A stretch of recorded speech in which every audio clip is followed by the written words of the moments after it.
Hello friends, good morning all of you. कैसे हो आप लोग? स्वागत करता हूँ आप सभी का अपने परिवार एजुकेशन हब पर। सभी का स्वागत है। Good morning, very very good morning. आप सभी का स्वागत है आपके अपने परिवार एजुकेशन हब पर। फटाफट से कनेक्ट हो जाइए, सबको जोड़ लीजिए, सबको फटाफट लाइव बुला लीजिए। आप वीडियो को जल्दी जल्दी से लाइक कर दीजिए और शेयर कर दीजिए। बिल्कुल, good morning all of you, good morning. एक बात ध्यान रखिएगा, जिस भी क्लास में आओ आपको चाहे मॉर्निंग हो, चाहे इवनिंग हो, चाहे आफ्टरनून हो, चाहे नून हो, हमेशा एक ही वर्ड बोलना है आपको, गुड मॉर्निंग। क्योंकि गुड मॉर्निंग का मतलब होता है कि आप हमेशा एनर्जेटिक रहते हो। एनर्जी होती है उस टाइम के लिए बोला जाता है। किसी भी क्लास में आओ, सुबह शाम दोपहर किसी भी टाइम आओ, सिर्फ आपको एक ही बात बोलनी है, गुड मॉर्निंग। हर एक क्लास में गुड मॉर्निंग नहीं बोल पाओ तो आपको जय हिंद बोलना है, ठीक है ना। केवल दो ही वर्ड्स बोलने हैं, ना गुड इवनिंग चलेगा ना कुछ और चलेगा।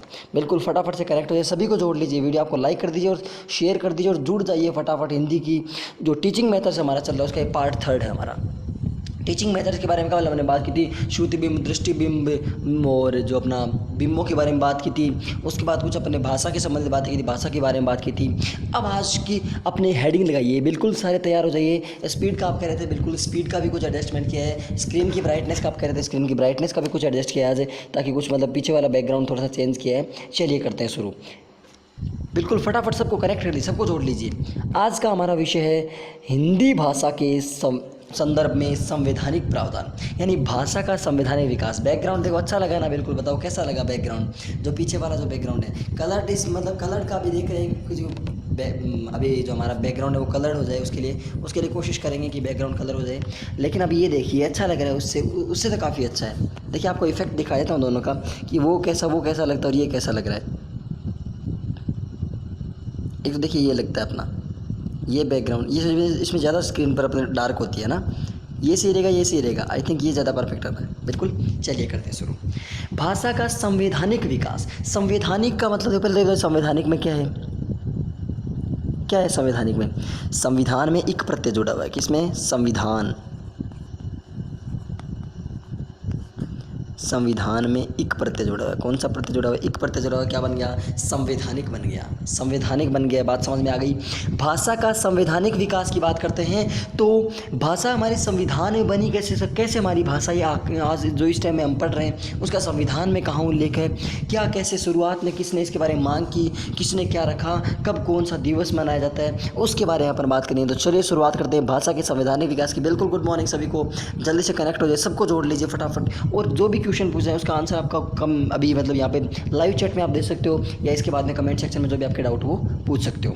बात क्लियर है? चलिए करते हैं शुरू। भाषा का संवैधानिक विकास। बिल्कुल पेपर पेन हाथ में ले लीजिए और आपका बिल्कुल लिखना है सब कुछ, पूरी थ्योरी आराम से चलती चलेगी। कल जोया जी बोल रहे थे कि ये स्पीड थोड़ी ज़्यादा है, तो जोया जी बिल्कुल आज आपकी स्पीड थोड़ी सी एडजस्टमेंट कर ली जाएगी। ओके, करते हैं शुरू। चलिए, स्पीड अगर आपको ज़्यादा लगे तो आप अभी यहाँ पे कमेंट में बता सकते हो, आपकी स्पीड सही कर दी जाएगी।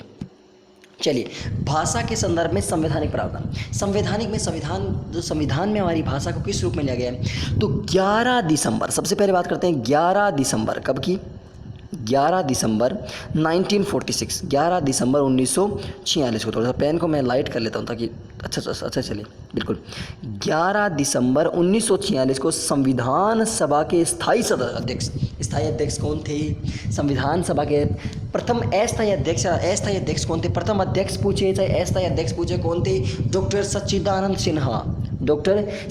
सिन्हा। और स्थायी अध्यक्ष पूछे तो डॉक्टर राजेंद्र प्रसाद। तो डॉक्टर राजेंद्र प्रसाद ने सर्वप्रथम हिंदुस्तानी शब्द का प्रयोग किया कि हमें हिंदुस्तानी, we are the people of India. हमारी प्रस्तावना में पहली लाइन है हमारे कि हम भारत के लोग, भारत को एक संपूर्ण प्रभुत्व संपन्न, समझ गए?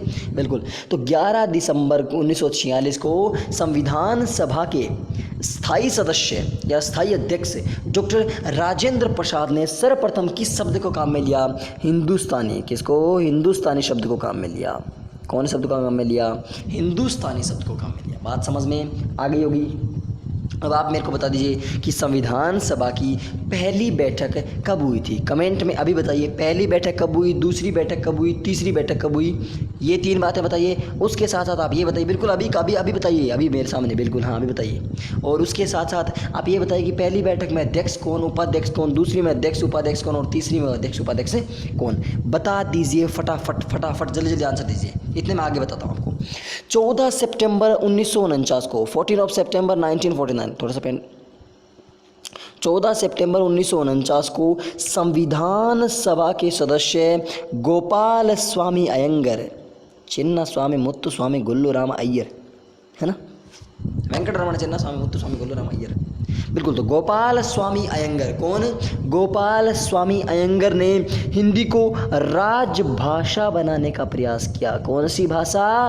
राजभाषा। और आज भी भारत की कोई भी राष्ट्रभाषा नहीं है। यदि कोई आपको कहे, कोई आपसे पूछे कि हमारे भारत की राष्ट्रभाषा क्या है, तो उसको प्यार से बुला के समझाना कि भाई साहब there is no any national language, यहाँ पे केवल राजभाषा ज़रूर है हमारी। क्या है? हमारी राजभाषा जरूर है भारत की। तो 14 सितंबर 1949 को संविधान सभा के सदस्य गोपाल स्वामी अयंगर ने हिंदी को राजभाषा बनाने का प्रस्ताव दिया। बिल्कुल आपका आंसर सही आ रहा है। पहली बैठक हुई थी 9 दिसंबर 1946 को, दूसरी बैठक 11 दिसंबर 1946 को और तीसरी बैठक 13 दिसंबर 1946 को। पहले में अध्यक्ष को, ऐसे अध्यक्ष कौन थे? डॉक्टर सच्चिदानंद सिन्हा। और उपाध्यक्ष कौन थे? एच.सी. मुखर्जी। दूसरे में कौन थे? स्थायी अध्यक्ष थे डॉक्टर राजेंद्र प्रसाद। और अब उपाध्यक्ष कौन थे? बिल्कुल एच.सी. मुखर्जी। और तीसरे में भी कौन थे? डॉक्टर राजेंद्र प्रसाद, एच.सी. मुखर्जी। बात समझ में आ गई होगी। आगे चलते हैं। अब उसके बाद आती है कि उपस्थित 312 सदस्य थे संविधान सभा में। इस दिन कितने थे? 312 सदस्य थे। और 312 में से 298 सदस्यों ने उस पक्ष में अपना अनुमोदन दिया।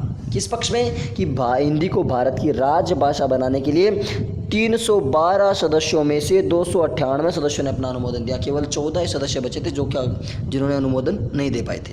ठीक है, इसलिए 14 सितंबर को भारतीय हिंदी दिवस मनाया जाता है। कौन सा हिंदी दिवस मनाया जाता है? भारतीय हिंदी दिवस। कमेंट सेक्शन में बताइए। बिल्कुल स्पीड सही चल रही है और स्लो की जाए? बताइए, स्पीड बिल्कुल आज परफेक्ट है या और थोड़ी कम या ज़्यादा की जाए? बोलिए फटाफट, बिल्कुल जल्दी जल्दी बताइए। उपस्थित 312 सदस्य थे। 312 में से 298 सदस्यों ने उस पक्ष में अपना अनुमोदन दिया। कौन से पक्ष में? कि भारत की राजभाषा किसको बनाया जाए? हिंदी को बनाया जाए। इसलिए 14 सितंबर को हम कौन सा दिवस मनाते हैं? भारतीय हिंदी दिवस मनाते हैं। बात समझ में आ गई होगी। बिल्कुल यहाँ तक क्लियर है? हाँ बिल्कुल स्पीड से ये, चलो कोई दिक्कत नहीं, बिल्कुल परफेक्ट है आज आपके लिए। आगे चलते हैं नेक्स्ट। अब देखिए 3 हिंदी दिवस आते हैं, भारतीय, विश्व और मातृभाषा दिवस। पहला आता है भारतीय हिंदी दिवस, अभी हमने पढ़ा 14 सितंबर। 14 सितंबर को भारतीय हिंदी दिवस आता है। 10 जनवरी को आता है विश्व हिंदी दिवस। कौन सा हिंदी दिवस? विश्व हिंदी दिवस कब आता है? 10 जनवरी को आता है। कब आता है विश्व हिंदी दिवस? 10 जनवरी को आता है। और तीसरा हिंदी दिवस कौन सा है? तीसरा है मातृभाषा दिवस, 21 फरवरी, 21 फरवरी को आता है। 21 फरवरी को। 14 सितंबर को भारतीय हिंदी दिवस, 5 स्टार लगा लो। कितने स्टार लगा लो? 5 स्टार। भारतीय हिंदी दिवस कब मनाया जाता है? 14 सितंबर को। विश्व हिंदी दिवस कब मनाया जाता है? 10 जनवरी को। और मातृभाषा दिवस कब मनाया जाता है? 21 फरवरी को। यहाँ तक बात आपके समझ में आ गई होगी। अगर इतनी बात समझ में आ गई तो बिल्कुल कमेंट सेक्शन में अपना फीडबैक दीजिए हमें। आगे चलें, क्या समझ में आ गया? कोई डाउट किसी को? बिल्कुल आगे चलते हैं। संवैधानिक अनुच्छेद कौन कौन से भाषा के लिए? हिंदी के लिए अनुच्छेद 120, 120, 210 और 343 से 351। देखो 120, 210 और 343 to 351। सॉरी 51 है यहाँ पे, 81 मत समझना इसको, क्या थोड़ी सी डिज़ाइन लगाने के चक्कर में यहाँ पे। हाँ जी 351, ये भी 51 है, 51, अब बोल रहे हैं उतना सुन लोगे आप लोग। तो संवैधानिक अनुच्छेद कौन कौन से? 120, 210, 343 to 351, 120, 210, 343 से लेकर के 351 तक भारत के। मूल अनुच्छेद कौन सा है? 343 का है। और यही हमने पढ़ा, ये नहीं पढ़ा इतनी कि मूल अनुच्छेद कौन सा इसका? 343 क में है। अनुसूची कौन सी है? 8वीं है। अनुसूची कौन सी है? 8वीं। और मूल संविधान में 14 भाषा थी, वर्तमान में 22 भाषा हैं। मूल संविधान में कितनी लैंग्वेजेस थी? 14 भाषा थी, वर्तमान में टोटल 22 भाषाएं हैं। कितनी भाषाएं हैं? 22 भाषाएं हैं। और भाग कौन सा है? भाग है 17 के। भाग कौन सा है? 17 के, यानी भाग 17 के, अनुसूची 8, अनुच्छेद 343 के। और वैसे देखें तो 120, 210 और 343 से 351। बात समझ में आ गई होगी कैसे कि मूल संविधान में कितनी भाषाएं थी, 14 भाषाएं थी। वर्तमान में कितनी भाषाएं हैं, 22 भाषाएं। लिख पा रहे हो साथ साथ। संवैधानिक अनुच्छेद कौन कौन से हैं, 120, 210, 343 से 351। मूल अनुच्छेद कौन सा है, 343 क। अनुसूची कौन सी है, 8वीं। मूल संविधान में केवल 14 भाषाएं थी, वर्तमान में 22 भाषाएं हैं। और बिल्कुल इनको ऐड किया गया, बोडो, डोगरी, मैथिली, संताली, ये सब ऐड की गई थी, ठीक है ना। और भाग 17 के इसमें शामिल है। बात समझ में आ गई होगी, तो आगे चलते हैं। पहले इसको मैं क्लियर कर देता हूँ ताकि आप लिख पाओ। यदि नहीं लिख पाते तो वीडियो आप यहाँ पे रोक के लिख लीजिए, लेकिन साथ साथ चलते रहिए। दोबारा फिर आप वीडियो को दोबारा सुन के और आराम से साथ साथ नोट्स बना लीजिए। स्क्रीनशॉट लेना, आपको स्क्रीनशॉट ले सकते हो। I think clear. आगे चलते नेक्स्ट। अब बात आती है कि भाषा के अंग क्या है। भाषा के अंग जैसे मानव शरीर के अंग होते हैं ना, आँख, नाक, गला, कान, ये सब अंग होते हैं। हाथ, पैर, ये सब अंग होते हैं ना मानव शरीर के। वैसे हमारी भाषा के भी अंग होते हैं। भाषा के भी क्या होते हैं, अंग होते हैं। क्या होते हैं, भाषा के भी अंग होते हैं। वो आपने एक अलंकार सुना है, आपने अलंकार, अलंकार कभी सुना है? अलंकार नाम सुना होगा हिंदी में। जिनकी हिंदी लैंग्वेज फर्स्ट है उन्होंने तो डेफिनेट सुना होगा अलंकार, उनका टॉपिक चलता है। But I think there is 99% student, उनकी पहली चॉइस कौन सी होती है कि मेरी आशिकी तुम ही हो। कौन? हिंदी। देखिए अलंकार सुना है तो आपने एक नाम सुना होगा, कौन सा, कि सारंग ले। आपको देखो एक शानदार सी बात सुनाता हूँ, इस मतलब से देखना, मीनिंग देखना, इसमें कितने मीनिंग निकल रहे हैं, एक शब्द के कितने मीनिंग लिख रहे हैं। ध्यान से सुनिएगा, सुन लीजिए पहले। सारंग ले सारंग उड़्यो, सारंग पूग्यो आए। सारंग ले सारंग उड़्यो, सारंग पूग्यो आए। जे सारंग सारंग कहे तो मुख को सारंग जाए। और यहाँ पे इस सारंग का प्रयोग हुआ है। कौन से सारंग का प्रयोग हुआ है? इस सारंग का, कि सारंग ले सारंग उड़्यो, सारंग पूग्यो आए। और जे सारंग सारंग कहे तो मुख को सारंग जाए। यानी सारंग ले, पहले सारंग का मतलब होता है सांप, यानी सांप को लेकर के सारंग उड़्यो यानी मोर उड़ा। सारंग ले सारंग उड़्यो, सारंग पूग्यो आए। अब तीसरा सारंग है कि सामने क्या आ गया, बादल, यानी सांप को लेकर के मोर उड़ा और सामने बादल आ गया। जे सारंग सारंग कहे, अगर मोर यदि ये कहता है कि बादल को देखकर पीहू पीहू करता है तो मुख को सारंग जाए, तो मुंह वाला सांप छूट जाता है। कौन सा अलंकार प्रयोग हुआ इसमें, कमेंट में बता दीजिए यदि पता है तो। नहीं पता तो हम आपको बाद में बता देंगे। बात समझ में आ गई। एक और सुना आपने कभी, दीपक ले दीपक चली, ले दीपक की ओट।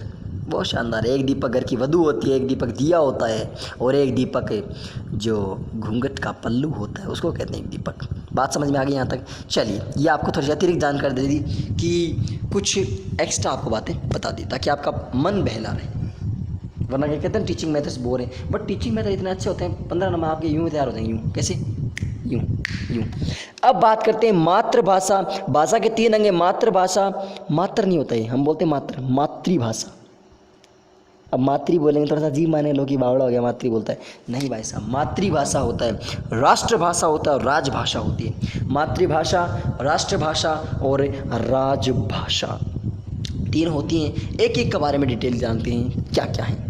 सबसे पहले बात करते हैं मातृभाषा की। कौन सी भाषा की? मातृभाषा की।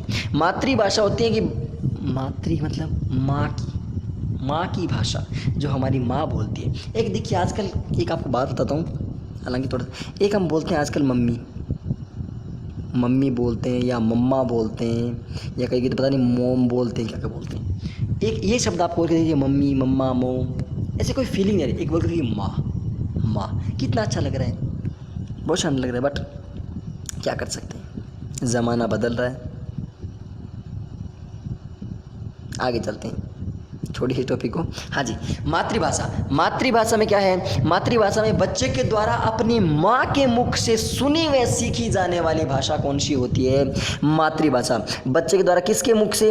अपनी माँ के मुखमंडल से सुनी और सीखी जाने वाली भाषा कौन सी होती है? मातृभाषा होती है। कौन सी भाषा होती है? मातृभाषा होती है। मातृभाषा का सिर्फ इतना लिखो, सिंपल सी बात, कि माँ की भाषा। माता बालक की प्रथम गुरु होती है। माता बालक की कौन सी गुरु होती है? प्रथम गुरु होती है। क्योंकि और बालक की प्रथम पाठशाला कौन सी होती है? बताइए मेरे को कमेंट में फटाफट। उसमें यमक अलंकार था, बिल्कुल। तो माता बालक की प्रथम गुरु होती है।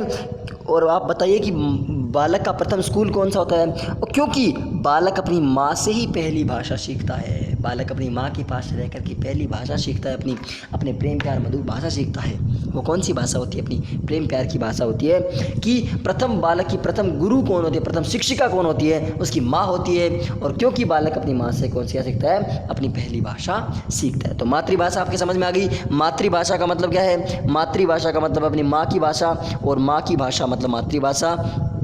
माँ बालक की प्रथम गुरु होती है। माँ बालक की कौन सी गुरु होती है? प्रथम गुरु। बिल्कुल, परिवार को बालक की प्रथम पाठशाला मान गया। बिल्कुल राइट आंसर, बिल्कुल सही जवाब है आपका। परिवार को बालक की प्रथम पाठशाला माना गया है। और जिस टाइम स्कूल में चला जाता है बच्चा, तो उस टाइम बताइए माँ का स्थान कौन ले लेता है, और स्कूल का उसका परिवार का स्थान कौन ले लेता है? माँ का स्थान कौन ले लेता है और परिवार का स्थान कौन ले लेता है? ये भी आप मेरे को कमेंट में बता दीजिए। आगे चलते हैं नेक्स्ट बात आती है दूसरे नंबर की भाषा कौन सी थी। इसमें देखो, एक होती है मातृभाषा, एक होती है बोली क्या होती है? कि भाषा की उपभाषा या उसका अंग या उपांग। किसी भाषा की उपभाषा, उसका अंग या उसका उपांग। जैसे हम बोलते हैं हाथ, और हाथ में हमारी क्या होती है? अंगुलियाँ होती हैं ना। तो भाषा बोली क्या होती है? भाषा की उपभाषा या उसका अंग या उसका उपांग होता है। क्या होता है? उपांग होता है। उपांग में अब संधि बताइए मेरे को, कौन संधि है उपांग में? बताइए फटाफट। मैंने बोली किसी भाषा की उपभाषा या उसका अंग या उपांग मात्र होती है। क्या होती है? उपांग मात्र होती है। बात समझ में आ गई। आगे चलते हैं। यह कुछ सीमित क्षेत्रों में बोली जाती है। क्या बोली जाती है? कुछ सीमित क्षेत्रों में बोली जाती है। क्या होती है? सीमित क्षेत्रों में बोली जाती है। बोली कुछ सीमित क्षेत्रों में बोली जाती है। बोली किस में बोली जाती है? कुछ सीमित क्षेत्रों में ही बोली जाती है। बात समझ में आ गई। यानी भाषा तो मातृभाषा तो माँ की भाषा, और बोली कुछ सीमित क्षेत्रों में बोली जाती है। यहाँ तक लिख लिया, बात समझ में आ गई। थम्स अप कर दीजिए फटाफट, फिर आगे चलते हैं। बिल्कुल, मातृभाषा कौन सी होती है? मातृभाषा होती है हमारी माँ की भाषा, जो हमारी माँ बोलती है वो हमारी मातृभाषा होती है। और बोली कौन सी होती है? कि किसी भाषा की उपभाषा है, उसका अंग या उसका उपांग क्या होता है, और बोली किसी विशेष क्षेत्र में बोली जाती है। आगे चलते हैं। अब आती है प्रादेशिक भाषा। प्रादेशिक किसी प्रदेश विशेष की भाषा। प्रादेशिक देखिए, प्रदेश प्लस उपांग में उपप्लस अंग। बिल्कुल। अब प्रादेशिक भाषा किसी प्रदेश विशेष के लोगों द्वारा व्यवहार में लाई जाने वाली भाषा। किसी प्रदेश विशेष के लोग अगर व्यवहार में एक भाषा लेकर आते हैं, जैसे राजस्थान में राजस्थानी, पंजाब में पंजाबी, गुजरात में गुजराती, बंगाल में बंगाली, बिहार में बिहारी, महाराष्ट्र में मराठी, वो क्या होती हैं? प्रादेशिक भाषा होती है। बात समझ में आ गई। यानी किसी प्रदेश विशेष के लोगों द्वारा बोली जाने वाली या व्यवहार में लाई जाने वाली भाषा कौन सी होती है? प्रादेशिक भाषा होती है। कौन सी भाषा होती है? प्रादेशिक भाषा होती है। राजस्थान में राजस्थानी, पंजाब में पंजाबी, गुजरात में गुजराती। लिख लिख कितने एग्जाम्पल आप लिख सकते हो। नोट लगाइए एक शानदार सा। नोट नहीं होता है, नोट होता है। नोट। इसका अपना साहित्य व अपनी लिपि होती है। जो भी भाषा होती है ना, जो कौन सी भाषा? प्रादेशिक भाषा होती है। उस प्रादेशिक भाषा का अपना ही तो एक साहित्य होता है, अपनी एक लिपि है। जैसे वर्तमान में राजस्थान का एक अलग साहित्य और राजस्थान की एक अलग लिपि है। हालांकि मानते हैं लिपि हुई देवनागरी से, लेकिन अलग राजस्थानी तरीके से अलग लिखी जाती है। और इसका अपना साहित्य है, अपना इतिहास है इसका, और अपनी इसकी अलग लिपि है। बात समझ आ गई। यानी प्रादेशिक भाषा किसी प्रदेश विशेष के लोगों द्वारा जो भाषा बोली जाती है, व्यवहार में लाई जाती है, उसे प्रादेशिक भाषा कहते हैं। जैसे गुजरात में गुजराती, पंजाब में पंजाबी, बंगाल में बंगाली, तेलुगु में तेलुगु, तमिलनाडु में तेलुगु। इसका अपना साहित्य और अपना इतिहास, अपनी लिपि होती है। बात समझ में यहाँ तक आ गई। आगे चलते हैं नेक्स्ट। Is that clear?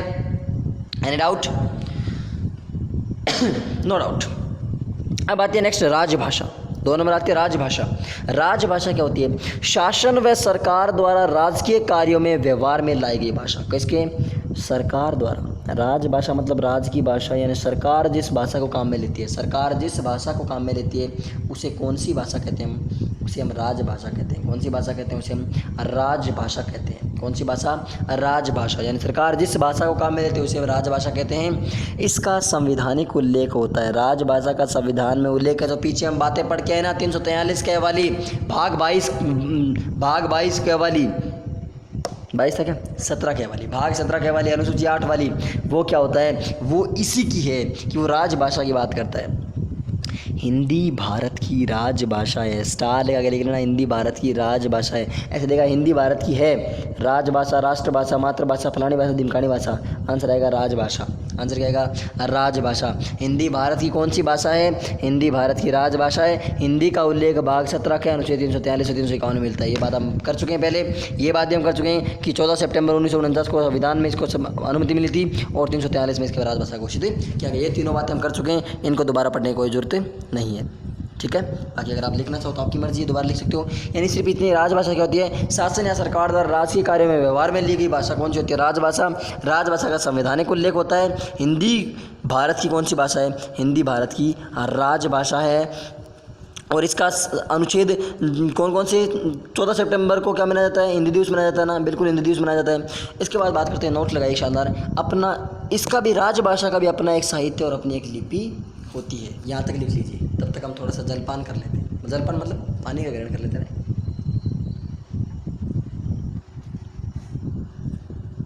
जलपान वैसे नाश्ता होता है, ठीक है ना। तो हिंदी का अपना एक साहित्य होता है, अपनी एक लिपि होती है। यहाँ तक बात अगर आपके समझ में आ गई होगी तो एक प्यारा सा थम्स अप कर दीजिए। और यदि सेशन में यदि मज़ा आ रहा है तो कमेंट बताइए कि वाकई हमें मज़ा आ रहा है, अच्छी लग रही है प्रशिक्षण विद्या पढ़ने, और अपने ज़्यादा से ज़्यादा फ्रेंड्स को कनेक्ट कीजिए। चलते हैं आगे। नेक्स्ट आती है राष्ट्रभाषा। राष्ट्रभाषा क्या होती है? वह भाषा जिसके माध्यम से संपूर्ण राष्ट्र के लोग आपस में आदान प्रदान करते हैं, विचारों का विनिमय करते हैं, राष्ट्रभाषा कहलाती है। क्या कहलाती है? राष्ट्रभाषा। यानी वह भाषा जिसके माध्यम से संपूर्ण राष्ट्र के लोग, कैसे लोग? संपूर्ण राष्ट्र के लोग विचारों का आदान प्रदान करते हैं, वो क्या कहलाती है? हमारी राष्ट्रभाषा कहलाती है। क्या कहलाती है? हमारी राष्ट्रभाषा कहलाती है। संपूर्ण राष्ट्र की भाषा, और भारत की संपूर्ण राष्ट्र की कोई भाषा नहीं है, इसलिए भारत की क्या है? राजभाषा है, ना कि राष्ट्रभाषा। इस राष्ट्रभाषा का संवैधानिक उल्लेख नहीं होता है, ध्यान रख लेना। राजभाषा का होता है, मात्र इसका प्रादेशिक भाषा का होता है, लेकिन राष्ट्रभाषा का कोई भी संवैधानिक उल्लेख नहीं होता। संविधान में लिपि, देवनागरी लिपि और अंकीय व्यवस्था, अंतर्राष्ट्रीय स्तर की अंकीय व्यवस्था को मान्यता प्राप्त है। अंग्रेजी को सहायक भाषा के रूप में स्वीकृति मिली हुई है। यानी लिपि हमारी कौन सी है? संवैधानिक लिपि कौन सी? हमारी देवनागरी लिपि। अंकीय व्यवस्था और अंतर्राष्ट्रीय स्तर की अंकीय व्यवस्था को हमारे मान्यता मिली हुई है। और अंग्रेजी को हमारी सहायक भाषा, सप्लीमेंट्री लैंग्वेज, सहायक भाषा के रूप में स्वीकृति मिली हुई है। किसको? अंग्रेजी को हमारी सहायक भाषा के रूप में स्वीकृति मिली हुई है। यहाँ तक बात आपके शायद समझ में आ गई होगी। ठीक है, आगे चलते हैं। एक बात आप नोट लगा के देखिए। क्या लगा के? नोट लगा के। भाषा के अंगों के बारे में एक बात इसी में लिख लिया आगे कि वर्तमान में खड़ी बोली हिंदी, कौन सी बोली? हिंदी। अभी मैं नोट आपको लिख देता हूँ ताकि आपको अच्छे समझ में आ जाए। इसी के साथ लिखिए आप, पहले बार चेक कर दो कि अगली स्लाइड पे लिखा हो तो नहीं हो। बिल्कुल नहीं लिखा हो, आप लिख लीजिए, मैं लिखवा देता हूँ वैसे।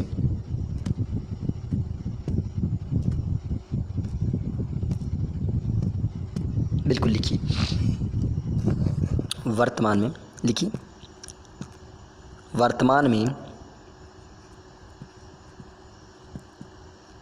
वर्तमान में खड़ी बोली हिंदी, कौन सी बोली?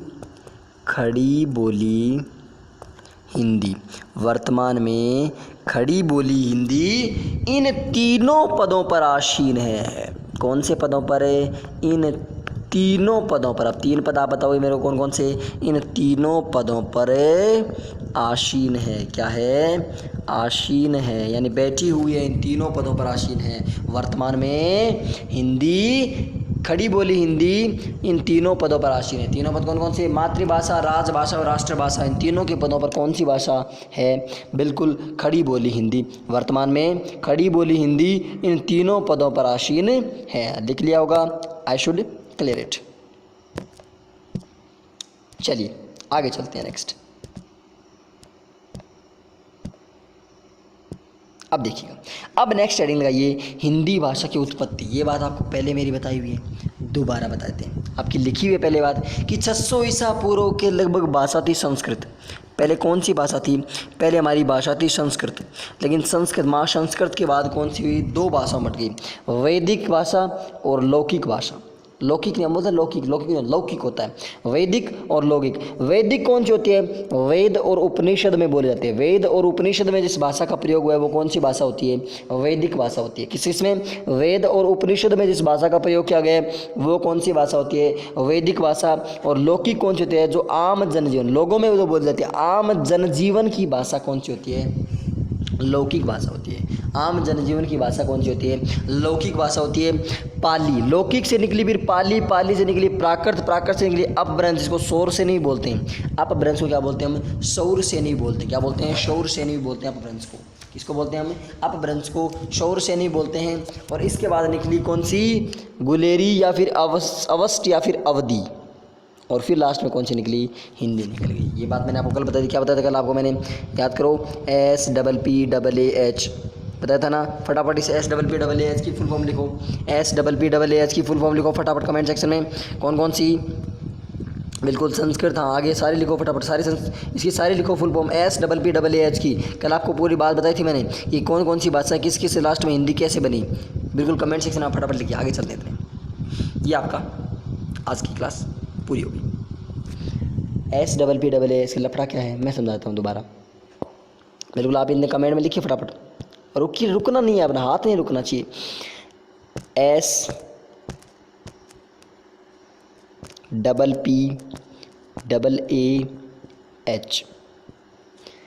संस्कृत, पाली, प्राकृत, अपभ्रंश, अवध और हिंदी। संस्कृत, पाली, प्राकृत, अपभ्रंश, अवध और हिंदी। ये कौन सी हमारी 6 स्तर से गुजर के हमारी हिंदी भाषा बनी है। ये पता समझ में आ गया?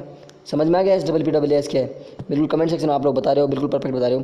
अब ये सुनिए, हमने आज क्या क्या पढ़ा पहले वो देख लीजिए फटाफट, जल्दी जल्दी। संविधान की भाषा, संविधान के बारे में बात की। संविधान में कौन कौन सी भाषाओं के बारे में? हमारे 11 दिसंबर को हिंदुस्तानी शब्द का प्रयोग किया था किसने? डॉक्टर राजेंद्र प्रसाद ने। 14 सितंबर को हिंदी को गोपाल स्वामी अयंगर ने इसको राजभाषा बनाने की बात की। 312 में से 298 सदस्यों ने इस पर हस्ताक्षर किए थे, इसलिए 14 सितंबर को क्या बनाते हैं? हिंदी दिवस। 14 सितंबर को भारतीय हिंदी दिवस, विश्व हिंदी दिवस 10 जनवरी को, और मातृभाषा दिवस 21 फरवरी को मनाया जाता है। संवैधानिक अनुच्छेद आपको बता दिए मैंने बिल्कुल अच्छे से सारे। उसके बाद संविधान के भी 3 अंग होते हैं भाषा के, मातृभाषा, राष्ट्रभाषा और राजभाषा। आगे चलते हैं। मातृभाषा के बारे में पढ़ा, बोली के बारे में पढ़ा, हमने प्रादेशिक भाषा के बारे में पढ़ा, राजभाषा के बारे में पढ़ा, राजभाषा के बाद हमने राष्ट्रभाषा के बारे में पढ़ा, राष्ट्रभाषा के बाद हिंदी की उत्पत्ति पढ़ ली। यहाँ तक अपन ने पूरा सब कुछ आराम से देख लिया। अब हमारे ग्रुप की टोटल अपने इस चैनल की पूरी क्लासेस देख लीजिए। कब कब होती है हिंदी की क्लास? जो भी आपकी चल रही है 9:15 AM। अभी आपकी जो चल रही है लाइव चल रही है, ये कौन 9:15 AM आपकी हिंदी की क्लास चल रही है। 11:15 अभी जस्ट 2 घंटे बाद आपको वापस लाइव आना है। 11:15 बजे साइकोलॉजी की आएगी। इसमें हमारा कौन सा टॉपिक चल रहा है? बुद्धि टॉपिक चल रहा है। बुद्धि के 2 पार्ट हो चुका है, तीसरा पार्ट होगा अपना। एक पार्ट हो चुका है, दूसरा पार्ट होगा आज बुद्धि का। ठीक है। शाम को 6:15 बजे राजस्थान ज्योग्राफी चल रही है। राजस्थान ज्योग्राफी चल रही है शाम को 6:15 बजे। 6:15 बजे कौन सी चल रही है? राजस्थान ज्योग्राफी। और ये अपना टेलीग्राम ग्रुप है रीच विद दुरीना, इसको आप ज्वाइन कर सकते हो। वहाँ पे आप डेली बेसिस पे आपको क्विजेज मिलेंगी, आपको PDFs मिलेंगे, आपको नोट्स मिल जाएंगे, सब कुछ मिल जाएगा। और उसके अलावा आपको वहाँ पे एक अच्छा परिवार मिलेगा। आइए कभी हमारी हवेली पे, मिलाते हैं आपको। ठीक है, बात समझ में आ गई? तो आपको अब 2 घंटे बाद सभी सबको लाइव आना है। ठीक है ना? सबको लाइव आना है, ज़्यादा से ज़्यादा आपको लाइव लेके आना है। साइकोलॉजी बिल्कुल डिटेल से चल रही है। शिक्षण हिंदी की शिक्षण विधियाँ बिल्कुल डिटेल से चल रही है। राजस्थान की ज्योग्राफी बिल्कुल डिटेल से चल रही है। इसके अलावा हमारी अपकमिंग क्लासेस कौन कौन सी हैं? अपकमिंग सैटरडे के लिए आपके याद धमाका मान लीजिए, कल श्री कृष्ण जन्माष्टमी थी, उसी का धमाका आज दे रहे हैं। मैराथन क्लासेज होंगी सैटरडे को। इंडियन हिस्ट्री 9:15 बजे और मैथ्स की 6:15 बजे। 2 मैराथन होगी। 9:15 से अप्रोक्सीमेट 1.5 या 2 घंटे की क्लास चलेगी इंडियन हिस्ट्री की। बिल्कुल इंडियन हिस्ट्री जीरो से करवाएंगे। कहाँ से करवाएंगे? जीरो से। पूरी इंडियन हिस्ट्री कराऊंगा, पूरी इंडियन हिस्ट्री, चाहे किसी भी एग्जाम के लिए करूँ। फॉर ऑल एग्जाम से लिख देता हूँ ऊपर, लो, फॉर ऑल एग्जामिनेशंस। पूरी एग्जाम, आप किसी भी एग्जाम की तैयारी करो, बिल्कुल इंडियन हिस्ट्री आपको पूरी करवाई जाएगी, बिल्कुल डिटेल से करवाई जाएगी। मैथ्स से आप किसी भी एग्जाम की तैयारी करो, बिल्कुल आपको डिटेल से पूरी करवाई जाएगी। ये हमारा सैटरडे स्पेशल सेशन रहेगा। संडे स्पेशल सेशन क्या रहेगा? संडे स्पेशल वही मैराथन क्लासेस रहेंगी। संडे को भी 2 मैराथन। पॉलिटी की रहेगी, बिल्कुल जीरो से वापस पॉलिटी शुरू करेंगे, बिल्कुल जीरो से पॉलिटी शुरू करेंगे। उसके अलावा एनवायरनमेंट स्टडीज़ 6:15 बजे 2 घंटा की, लगभग अप्रोक्सीमेट 1.5 या 2 घंटे की आएगी, 1.5 या 2 घंटे की आएगी। ठीक है, ये आप स्क्रीनशॉट ले लीजिए, इनका स्क्रीनशॉट लेके रख लीजिए। ऐसी चीज़ें नहीं मिलती बार बार, ऐसी चीज़ें बार बार नहीं मिलती हैं। क्लियर कर दिया ना मैंने, बिल्कुल क्लियर कर दूँ। आप इसका स्क्रीनशॉट लेकर रख लीजिए ताकि आपको फटाफट आप सैटरडे को आ सको। सैटरडे को 9:15 बजे और सबको बुला लीजिए। इंडियन हिस्ट्री यदि पढ़नी है जिसको भी, किसी भी एग्ज़ाम के लिए, किसी भी एग्ज़ाम के लिए, किसी भी एग्ज़ाम के लिए इंडियन हिस्ट्री पढ़नी है या फिर इंडियन पॉलिटी पढ़नी है या राजस्थान ज्योग्राफी पढ़नी है या मैथ्स पढ़नी है, एनवायरनमेंट पढ़नी है, साइकोलॉजी पढ़नी है, हिंदी पढ़नी है, इस चैनल को ज्वाइन कर लीजिए। और आपको दूसरी बात, हमारे टेलीग्राम ग्रुप रीड विद दुनिया को तो ज्वाइन करना ही करना है। बात समझ में आ गई होगी। आगे चलते हैं नेक्स्ट वीडियो। यदि आपको अच्छा लगा है तो आपको लाइक करना है और ये ज़रूर बताइएगा कमेंट, यहाँ मत बताओगे, ये आपको कमेंट सेक्शन में बताना है कि आपको नई क्लासेस का सरप्राइज आपको कैसा लगा। सभी के सभी आंसर देंगे कमेंट सेक्शन में। कमेंट किया करो ताकि आपके कमेंट से हमें मोटिवेशन मिलता है। आपको 2-4 बस गिने चुने हैं जो कमेंट करते हैं, सब कमेंट किया करो। जितने भी आप लोग क्लास लेते हो ना, सबके सब कमेंट करके जाया करो। वीडियो आपको अच्छा लगा लाइक करना है, शेयर करना है, चैनल को सब्सक्राइब करना है। इसके अलावा आप हमारे टेलीग्राम ग्रुप रीड विद दुनिया को ज्वाइन कर सकते हैं। रीड विद धुरीना को आप ज्वाइन कर सकते हैं। एजुकेशन हमको सब्सक्राइब कर लीजिएगा। अपना ध्यान रखिए, अपने घर वालों का ध्यान रखिए। कोरोना पैंडेमिक में सरकार का और सरकार के साथियों का सहयोग कीजिए। बिल्कुल हंसते रहिए, मुस्कुराते रहिए। वंदे मातरम, जय हिंद, जय भारत। मिलते हैं अगले सेशन में, तब तक के लिए bye bye, take care and I love you all. Thank you for watching.